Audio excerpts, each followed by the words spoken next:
Good everyone. Thank you for joining us for our T2 CAB webinar series. Today we'll be looking at inside parking at the University of British Columbia.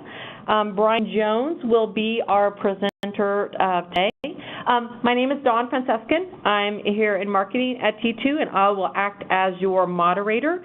Phones are automatically put on mute for this series, so please pose any and all questions through the chat box there on your screen. So we'll get started. Brian Jones joined the University of British Columbia in 2013, having previously held leadership positions in healthcare, call centers, distribution, and retail. In his current role, Brian leads teams that optimize access to and around UBC, including parking, the student card, and all building access. Originally from the UK, Brian moved to Canada 18 years ago and now calls the suburbs of Vancouver his home.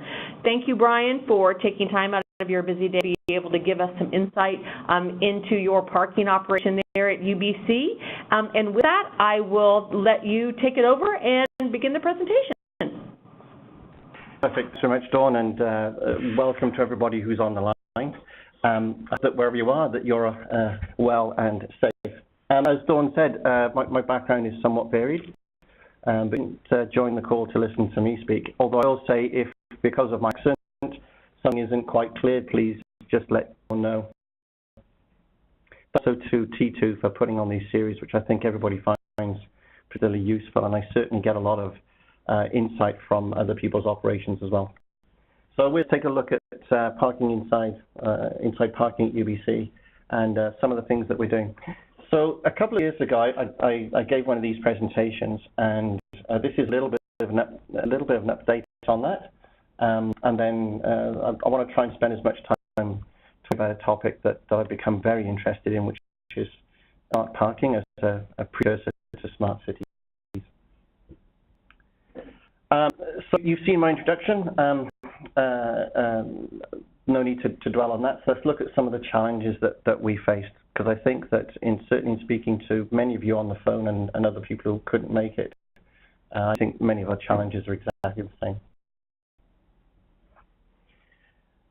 Like any large university and many cities, there's a set of challenges that we faced over the years. Capacity constraints, tree being reduced, but housing's being added. Operational demands, we've still got to be able to perform well for the end users. Fiscal limitations, we are always expected to make a financial contribution to the university and cover all operating and capital expenses. System integration is one that I think most people face as well.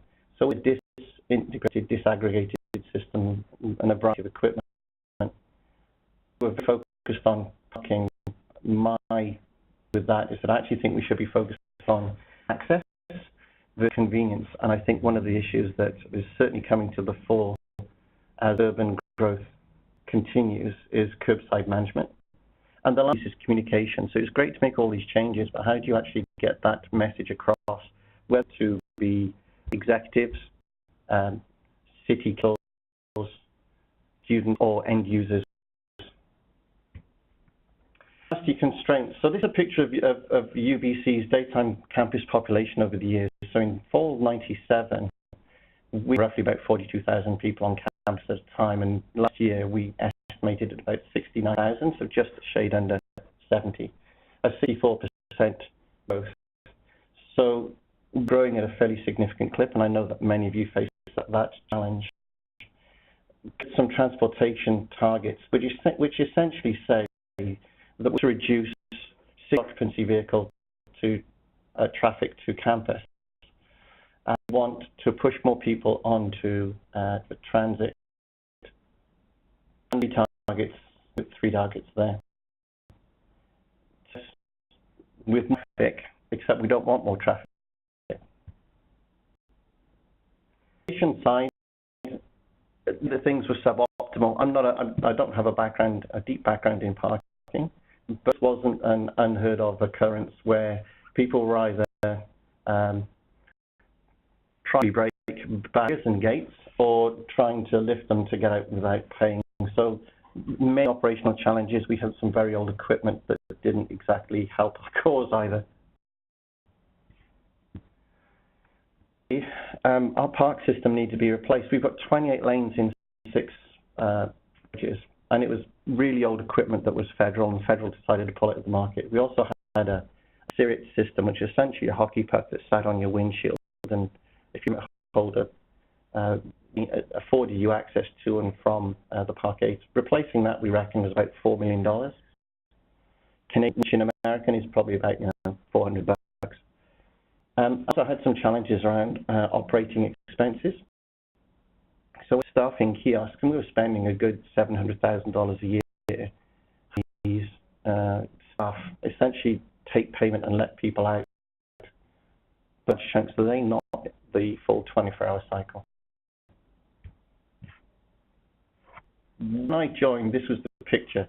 So the blue shows how much we were investing in capital, but the red line is really what I wanted to focus on.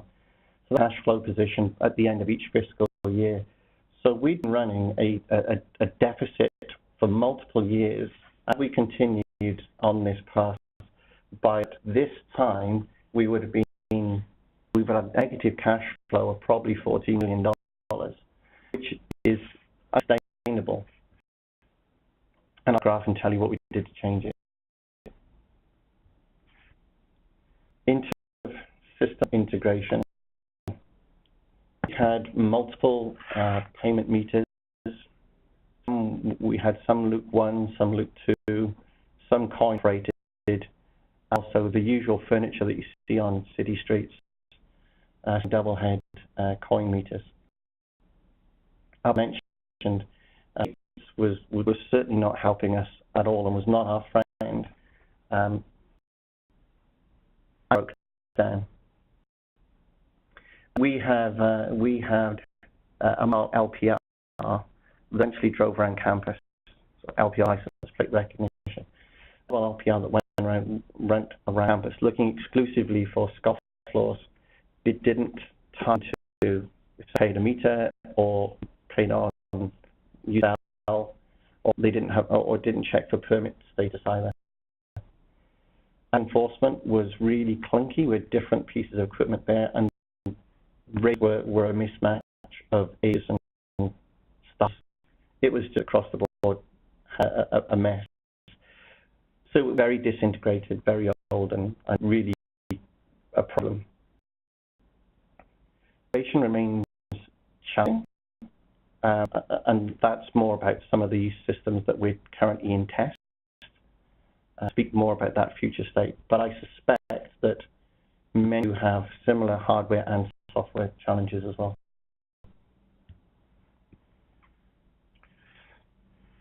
The certainly an area of focus for us going forward. It was really to tackle a challenge that I think most people face, which is this concept of access versus convenience. So I picked this phrase up from my time in healthcare. Healthcare bodies, authorities, and organizations can be put, for an example, very expensive MRI, CT scanners and operating theaters and things like that into every small hospital to make it convenient for patient access. But what they can do is have centers of excellence. So health by and large has become very focused on access to the healthcare network, not convenience. And that's something I've been pushed very hard for across the university. These graphs show, in a small way, so the car on the left, the white vehicle, is parked in a bus lane. Stop. It's really nice and convenient and easy to drop somebody off at the renter that's right next door to it. The vehicle right, with all the students walking behind it, that's one of the main roads into the center of campus, and because it leads to the center of campus, it's also a great place for people to drive, pick up, and drop off. So access is the issue, not parking, because neither of these people are actually parking in my mind. Change management. I'm not an expert on change management, but this ties into that communication piece that I mentioned. So a Tony Blair quote. What about bureaucracy is that it's great at managing things, but not great at changing things.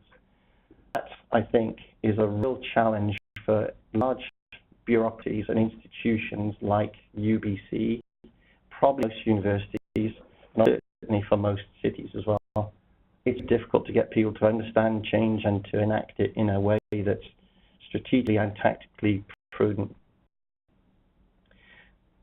We found that there's a lot of institutionalized behavior. So, for example, we had people in our facilities group saying, I've been here for 25 years and I used to park here all the time. Why can't I do that anymore? And my response, well, you shouldn't have been parking there in the first place. You just got away with it for 25 years. But there's a lot of institutionalized behavior out there. There's some influential groups that if you embark on any change, you're going to need to deal with, whether that's executive, union, and quite frankly, deans, mayors, who've got some political clout. Employee agreements, so any collective agreements, if you're in a unionized environment, are really challenging. Dated policies and governance models. This is an area I think is quite substantially underappreciated in terms of the scrutiny it deserves, but also building a key platform going forward that will enable you to really transform your operation. And we certainly spend a lot of time on that and continue to do so. I'll step in for a moment. If anyone, any of our attendees have any questions, please be sure to post those there in the chat box, and we will pose those questions to Brian as he is going through his presentation. Thank you. More than happy to stop droning and take a question. So that's challenges, right? And I think that those challenges probably speak to many other challenges that you face. So what have we done about some of those things?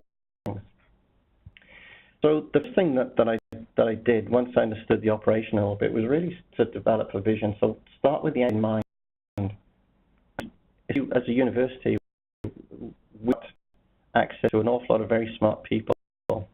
Avoid some of those smart people to develop a white paper for us called Parties of the Future, which was a 95-page document that essentially did a wide environmental scan and presented us with some really thoughtful challenges.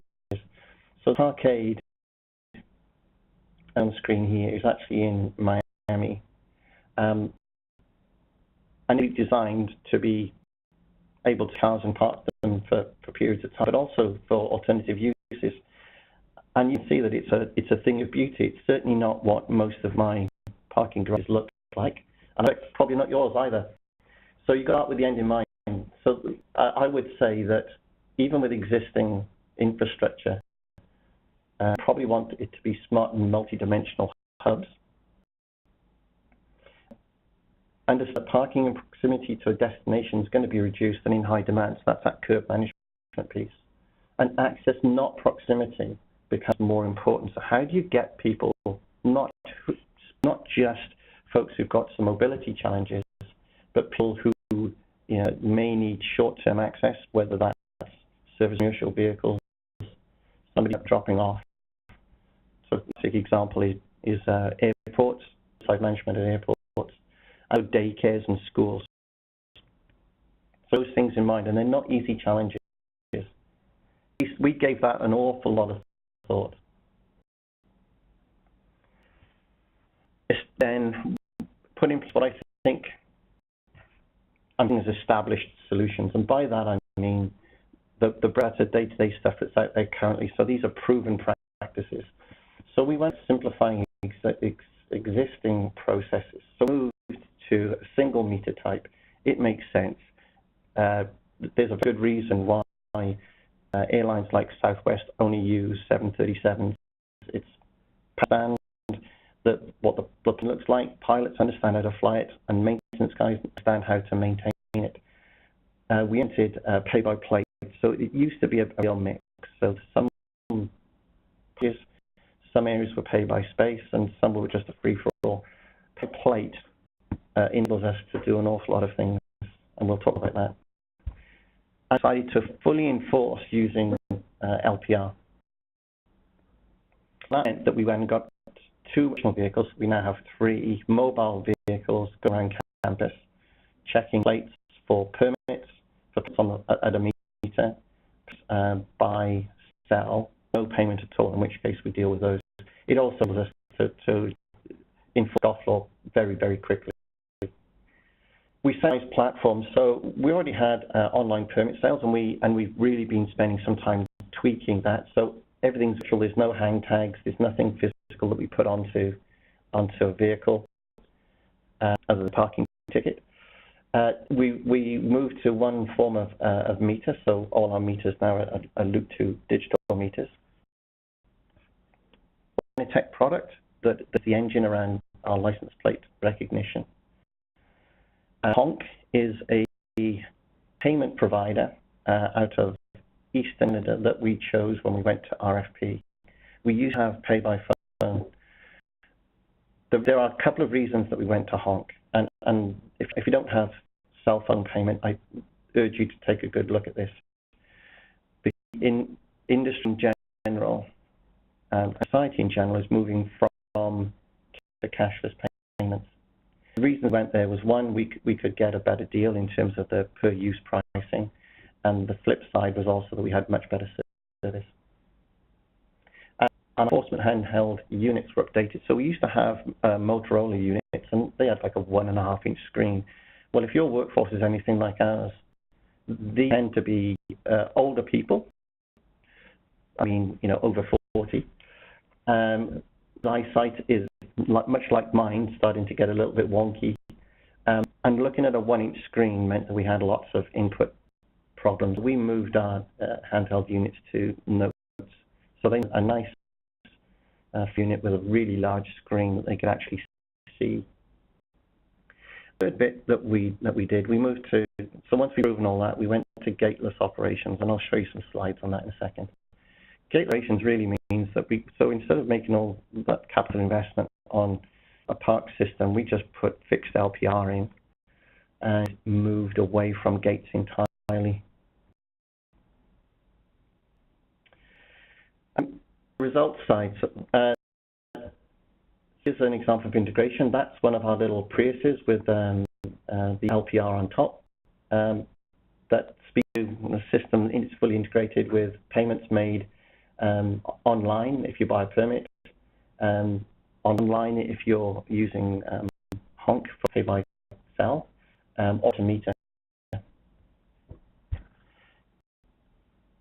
Be very conscious that there are lots of visitors who come to campus who need some kind of guidance in terms of what to do, where to park, how to pay. So this has to be really, and I saw this in Portland, this 1, 2, 3 step. So I take no credit for that. That was something that was developed, and I stole from Portland, so congratulations to Portland on that. Clear signage is really, really important, and it's relatively easy to do. Again, clear signage is a key thing, right? Because when we went gateless, we actually had a number of issues where people just thought it was a free-for-all, now the gates are gone. So you've got to be obvious. Inside the garage, so these islands where we used to have the gates, the only thing that we put back in was some additional posts so that people knew there was an island there, because the issue that we saw, 3 people actually thought it was the whole area was open, drove up onto the island and bottomed their car out. And the other thing we put in was speed bumps.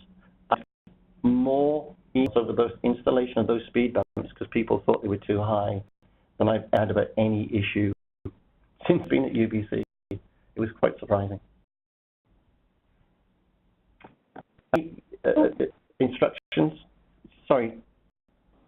I'm sorry, we do have a question, and I want to make sure that we're kind of staying when we're there. How many officers do you normally staff in your LPR vehicles? One. So there's 1 person in each vehicle. Great, thank you. That we have a question with regards to that. Sure. I know some people have 2. My take is that where we have had 2 and we have tried it, productivity seems to dip. You would think it would be converse in that there's somebody driving and somebody going and ticketing. Over time is that the population or the users of facilities learn pretty quickly that you can't game the system.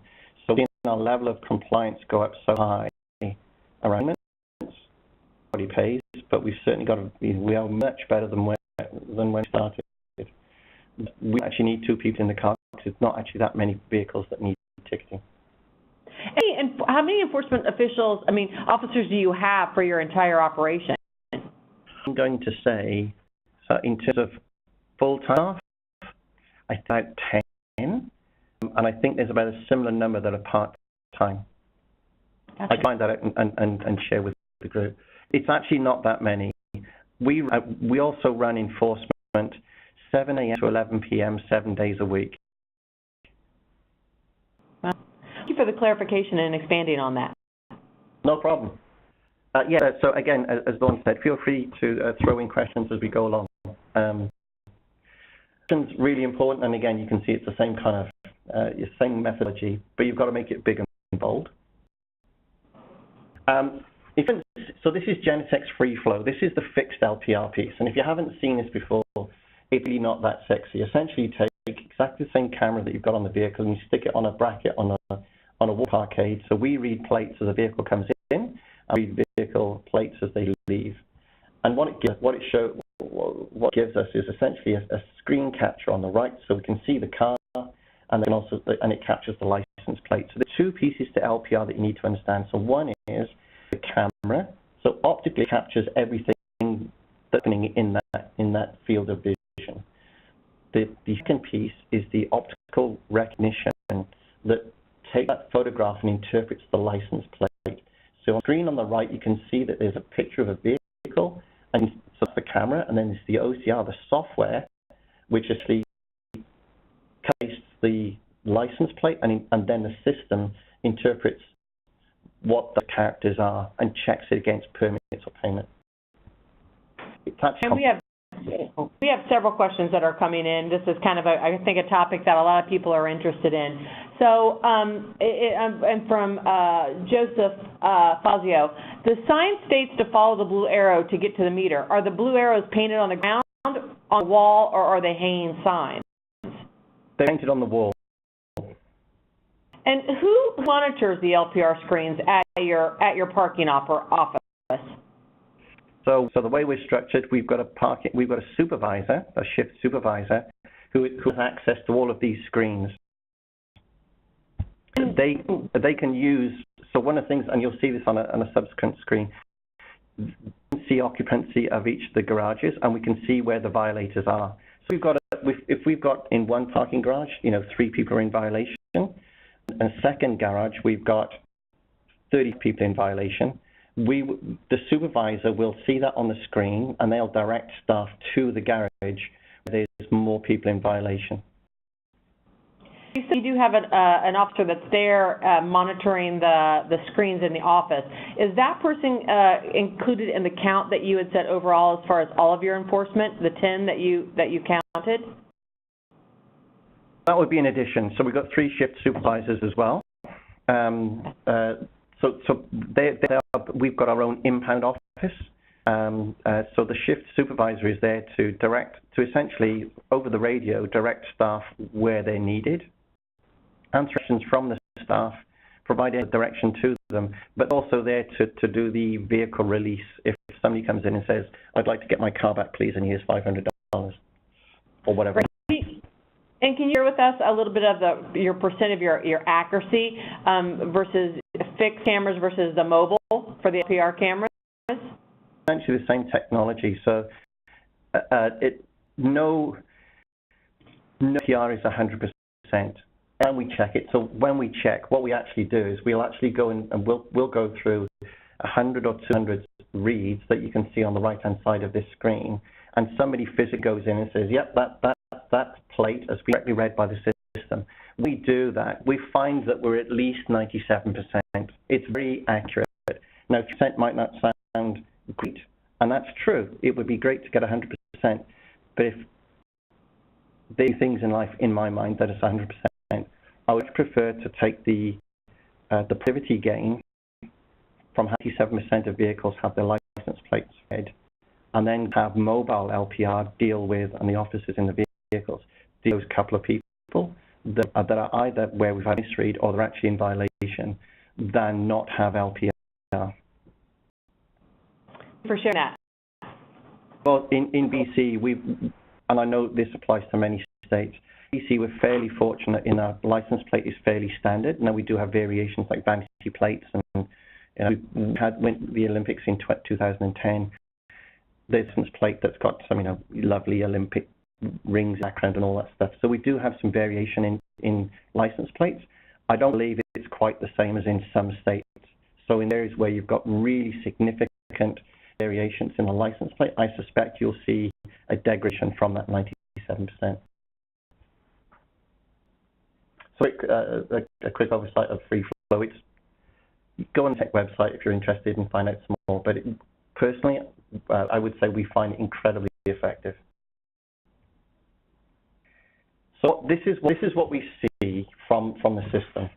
So the test shot is a screenshot I took from our back-end system. It says each garage, what percentage of occupancy. And then recently we transferred that information in a user-friendly perspective and put it on our parking website. Those are two different screenshots, just in case you're wondering. Now got, so in Canada, garage is called Parkade, so we now display current Parkade availability, and it updates every 10 seconds. Rather than put how many spaces are available in each, because there's going to be some people who say, woo, there's 15 stalls available in North, I'm going to drive like mad and get over there and take one of those 15. And when they get there, they're gone. Bear in mind as well that there's that 3% inaccuracy, 2 or 3% inaccuracy. We wanted to give the simple traffic light, green, amber, red, good, full, to users to make it simple. It's also that we've got people from multiple different languages and countries. That's a system that seems to work really, really well for us. And the reception we've had from that is very positive. We'll probably talk about this, but can you share with us a little bit about how the impact of weather, the weather that's usually there on campus, snow, rain, what have you? I mean, what issues are created by weather, and everything with regards to your LPR system? Yeah, so it's a good question. I wasn't going to cover that.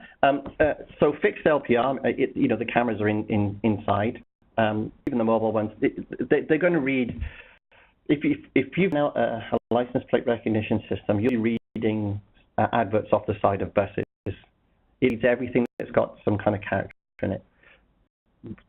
Well, we don't have particularly cold weather, and we don't have massive amounts of snow.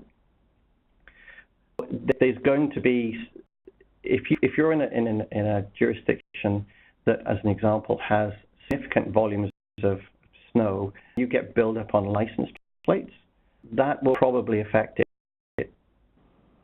My take on that would be, I would still take LPR over having to find these vehicles, because if the license plate's obscured, it's obscured if you're reading it on an LPR camera, or if there's somebody physically walking over it and looking at it. At some point come off, and you can always tap it off, I guess. So we don't personally here find that adverse weather creates too many problems for us. I think in other areas it probably will, but we're going to have a really significant productivity gain in areas where you get a lot of snow. What we find, because we're on the left coast, and we've got a lot of let's call them, we find that what obscures plates more often than not is bike cracks. Somebody's got a bike crack on the back of their vehicle. We can't read the plate, but we'll capture that as we go, and then people will just manually go and capture the plate. And there on the screen that you currently have, you have your current Parkade availability. Could you share with those on the line what percentages do you use when you're trying to label these good, limited, and full? What percentages represent that? Yeah. So given that the system is not 100% accurate, so I believe we say the Parkade is full when we get to 9%. It's either 90 or 95. So there's leeway, right? We're not going to say it's full when a Parkade is actually 100% capacity. I think is anything as soon as we hit 80%, So they're reasonably broad categories. For sharing that, yes. No problem. Keep the things coming. This is good. Other.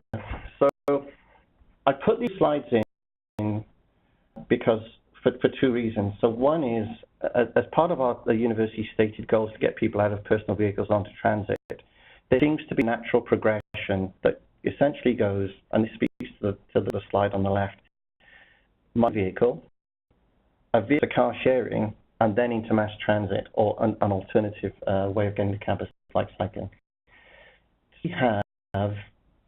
We currently rent out or dedicate to car sharing programs like Car2Go 175 stores across campus. Revenue for whether the month, the day out, whether the companies use them or not. We've got a lot of vehicles on campus.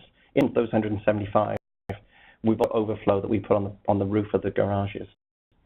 So at a given time, I bet you that we've got 200 or 300 car sharing vehicles on campus easily,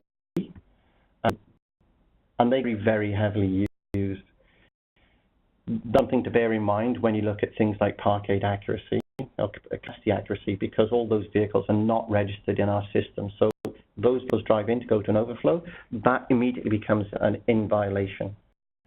So we, through experience, have got to understand if there's 3 cars in a parkade that says the system says it's in violation, it's very well likely that at least one of those is going to be a car sharing program. The right is I put this up. Since whilst it's not necessarily parking, this speaks to the access piece. So the university wants, as many cities do, to encourage cycling, but cycling in a safe way.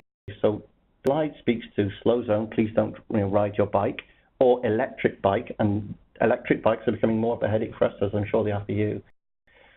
But allow vehicle access, but in a safe way. So we're very mindful of issues that have gone on predominantly in Europe, where vehicles have been used against pedestrians. Hence, you'll see those large concrete blocks. Fire trucks can go around them. If you're doing 60 miles an hour, you're not going to make it. That consideration that is working its way up my do list is how to enable this access in a safe way, particularly if you're in a vehicle. Kind of going back to your garages, do you guys require your parkers to park in a specific way? Do they have to back in? Can they pull in? Is it totally up to them? Are there any restrictions in how your people coming onto your campus park? No, not. So in BC, the law requires you to have a front and rear license plate. If you are in a jurisdiction, I suspect that you probably could say, if it's a rear license plate only, you can only go in nose first. Thank you for clarifying that. No problem. You can come in. Good questions. So I put this slide up earlier on. So you notice that the red line was deeply in the red. So changed pretty dramatically. So we invested some money, and then that big blue spike in the capital is actually more about seismic upgrades than it is equipment changes, though there's some equipment change in there. And what you'll notice is that as soon as we went to this unified platform built around T2's Flex system, and then around license plate recognition, our cash flow started to be extremely positive, extremely quickly. The thing to witness, on a by-month basis, even though we make minimal changes to pricing, I'm still quite amazed about how many people continue to pay and comply with our revenue, our payments requests or requirements. So our revenue is still growing year over year at a very good clip. We're seeing student permit sales continue to generate 20% year over year growth. A lot of money. I haven't done anything. The challenge, and I think this is being driven by student population on campus. The challenge is now we have to start raising rates, which will actually generate even more money than we had. So whilst we do give a dividend and contribution back to the university, we've turned around our cash flow, we're giving more money back to the university, and I still have a cash surplus, which on many of you will just be, how did you do that? It's not rocket science, but you've got, I think some of these slides hopefully will help.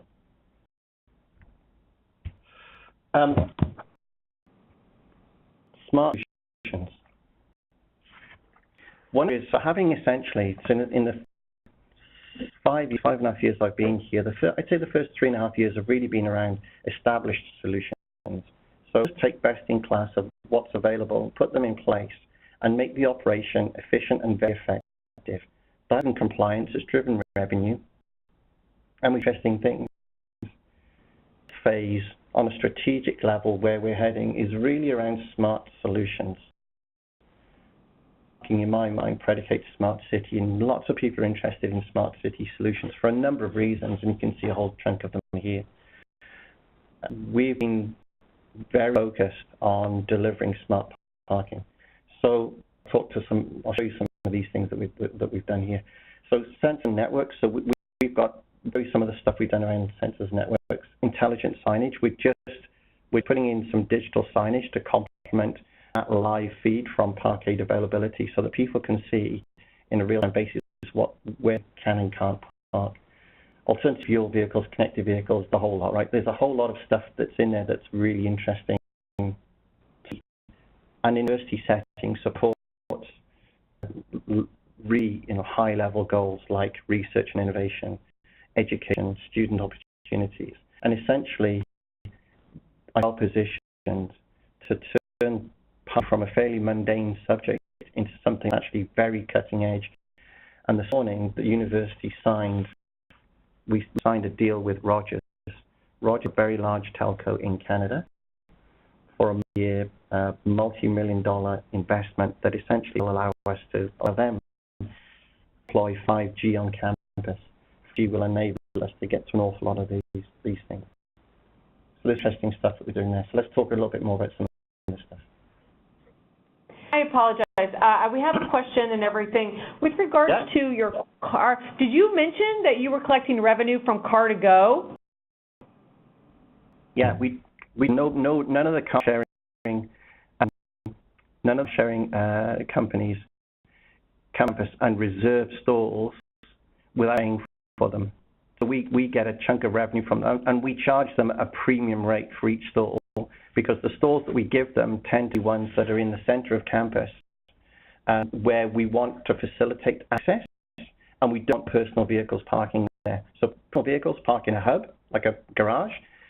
If you're to use a car sharing platform, we'll afford you more convenient access. But yeah, they pay us a significant premium for those stalls. And then like a monthly, or is it based on trips to campus, or a percentage of the fees, the end user fees? So we charge a reserve rate for the stalls that they rent and want dedicated to them, and then any of the vehicles that are on campus. I know this is done a little bit on the Honor system. It's their data. So we charge them a per minute fee for any of the vehicles that are on campus outside of the ones that park in those reserve stalls. I'm sorry, we're skipping around just a tad bit. No. You referenced 5G coming to campus. When is that planned to take effect?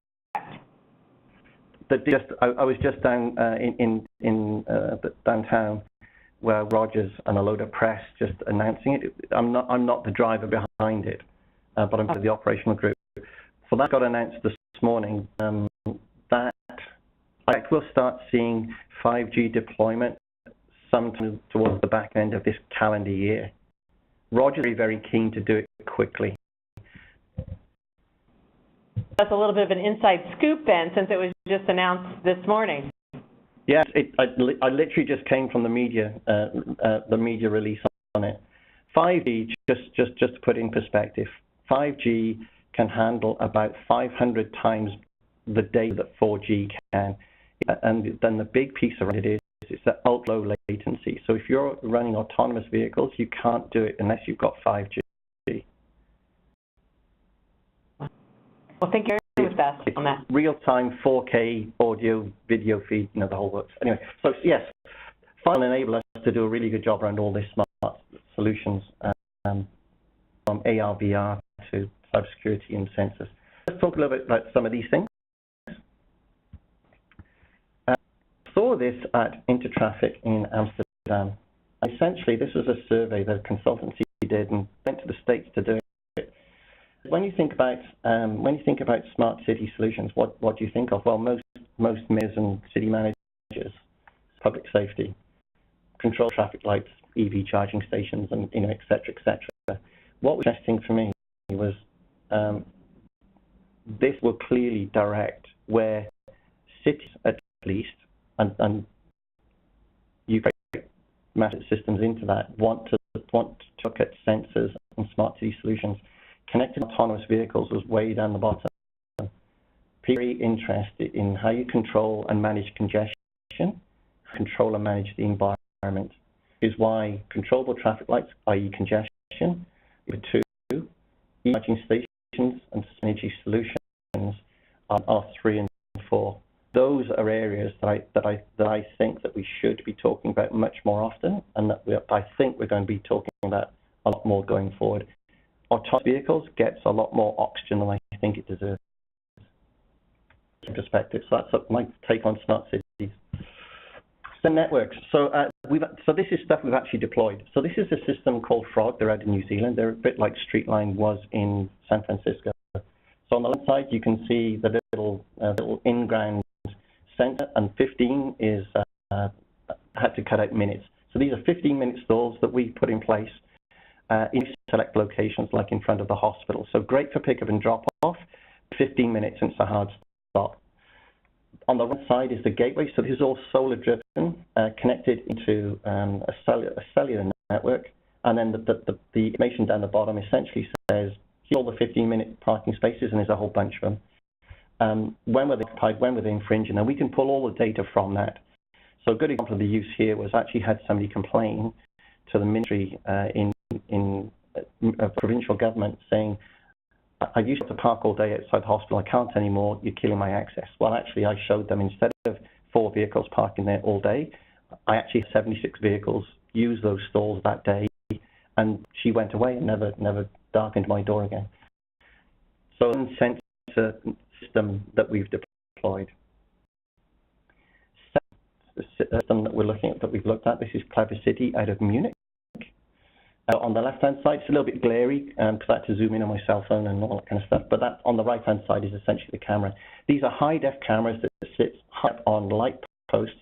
Essentially, the system has geo-positioned each parking stall, and it says, is there something large in that stall, like a vehicle or a bike? In which case, I will show it as occupied, and if not, I'll show it as vacant, and that's exactly what you see on the bottom. It's occupied, green is available. The latest system that we're looking at, and that Clever City is also, you can use it over cellular or Wi-Fi, both of those two previous systems. This is different. This is a system using a technology called LoRa. It is low power, long range. So these sensors, this network is interesting to lots of people, particularly utilities, because like transponders on planes, they send small bursts of information over very long distances.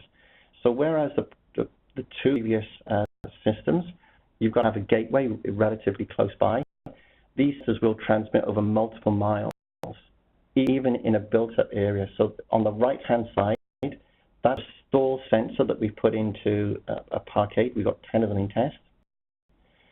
The sensor in the odd-looking thing in the middle is actually a depth of fill garbage can sensor, which is why I've got the garbage cans on the left. What they do is the garbage can tells me are the garbage cans in the Park8 full? Do they need attention? I did that predominantly because I wanted to shame the facilities guys, because I got fed up of seeing garbage and wheelie bins in loading zones, in commercial and facility access areas, where the default was, well, it's a big building, well, instead of actually going and picking up the garbage more often, we'll just put more bins in its place. That doesn't solve my access problem. and they've gone and ordered some. So that's a very interesting system that works very well, and you can see some of the results down the bottom. So I've got a real-time report that I can see on my cell phone for all three of these networks that we've deployed. An area that we've got involved in, because we are a research institution, is alternative and connected fuel and connected vehicles. This essentially comes from an idea that I had when I went to visit Arizona State, ASU. They've got lots of solar parkades, solar installations on top of garage roofs. Can't we do that at UBC because we've got an energy problem? That idea basically led to this very large research project that pulled in $12 million, which is a decent amount for a research project. And essentially will give us solar panels on the roof of a parkade, power our electric vehicle charging stations. We're putting in a hydrogen recharging station as well, so there'll be an electrolyzer that will essentially develop hydrogen for hydrogen fuel cell vehicles, as well as things like Aurora is our name for a connected vehicle test bed. So we're definitely in the envelope with some of this stuff. I'm sure that everybody's going to need a hydrogen fueling station anytime soon. Although, look at the environment, electric vehicles seem to be great in town. Hydrogen is probably more of a heavy goods vehicle between cities. Will you? Oh, I'm sorry to interrupt. Will you share with us before you go to your summary, who was your again your vendor for your trash can sensor? If in Canada, the network solution comes from a company called 11X.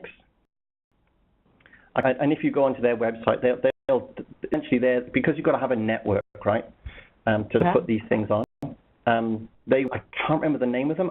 I'm happy to find out and send it over to whoever's asking the question. For a specific vendor for the garbage can. The in-ground sensor for parking is a company called PNI. At the conclusion of this, I'm sure you have. Will you share with everyone your email address so that Michael can reach out to you directly with regards to that vendor? Great. Yes, exactly. Yeah, the LoRa is a really interesting solution because it will transmit over multiple miles. We have got the only LoRa network that I'm aware of in the Greater Vancouver area, possibly one of a handful in Western Canada. It's really, there's lots of people very interested in it. Great. I know we have some comments that are here from Charlie Lindell, especially that I think he would probably like to have a private conversation with you with regards to that. Yeah, you'll get my email and phone number at the end, and yes, please call me up.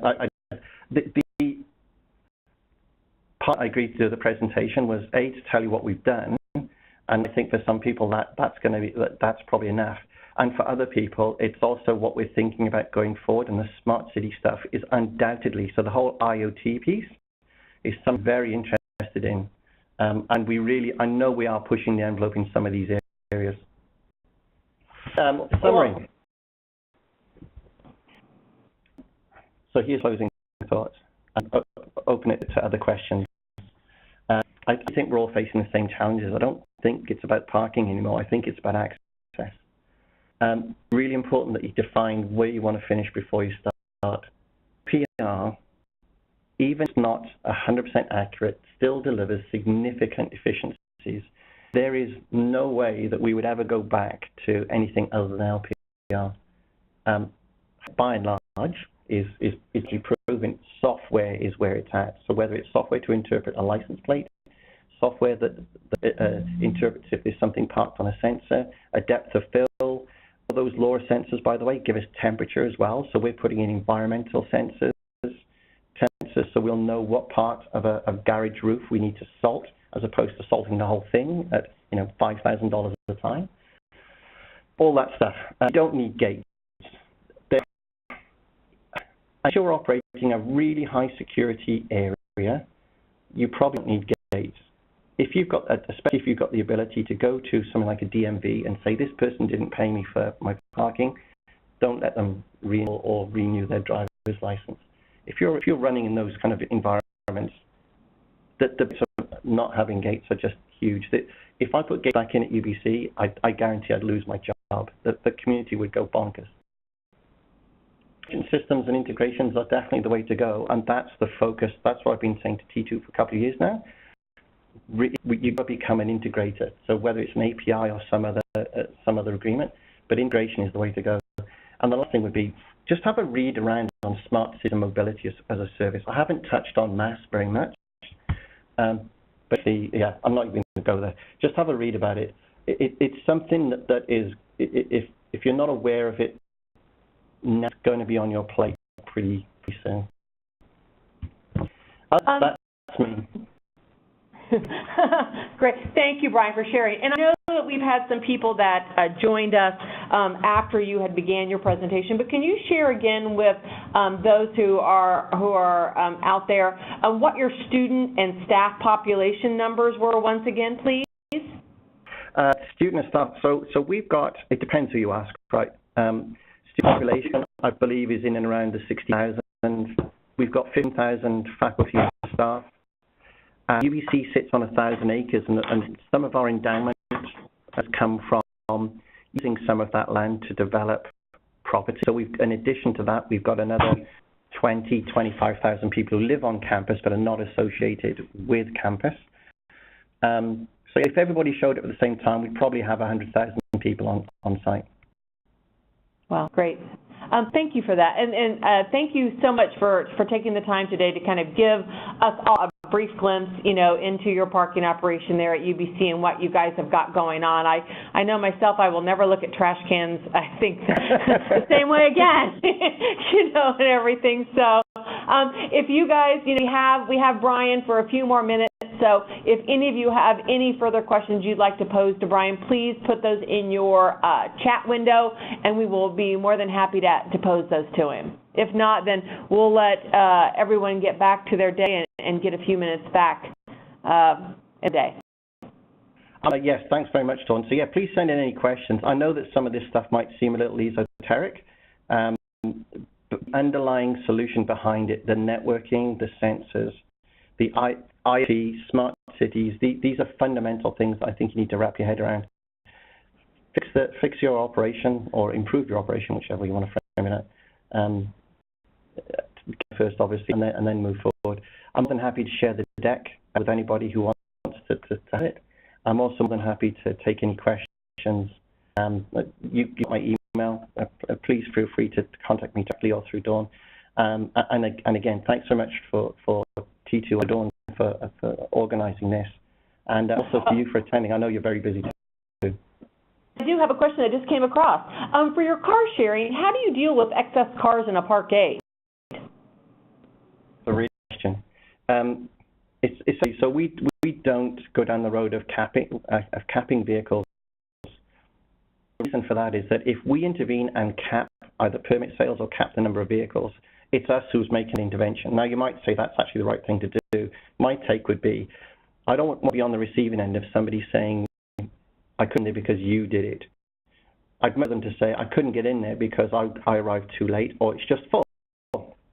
So we allow people to move between parkades and a permit, obviously, but we by and large, most people have a permit that enables them to move anywhere across campus. And if they get up late and they can't park in their usual highly convenient location, they've got to walk 10 minutes. They've got to walk 10 minutes. That was a supplemental question that was asked, is how do you allow that openness, but you're not blocking the permits for those permit holders in that specific location? So so permit holders have access to multiple parkades. Some students that buy a one parkade permit, they tend to be the folks who show up very early in the morning and are able to snag spaces. And it's just a trial and error piece. That's the end of our questions, and thank you very much, Brian, for taking the time to speak with us today. I think that's one of the things that's great about T2 is just the ability for you guys to network and to connect with each other, pose questions, and kind of learn collectively. So for those of you who have colleagues who are unable to join us today, we will be posting Brian's deck along with this recorded version of it out on our T2 communities, and that should be up there tomorrow. So please feel free to share that with your colleagues. And Brian, thank you again for allowing us to have a little bit of time with you today. To help and to share. Great, thank you. Have a great afternoon, everybody, and look for our next round installment for our quarterly CAB meetings. That invite should be coming out here in the next couple of weeks.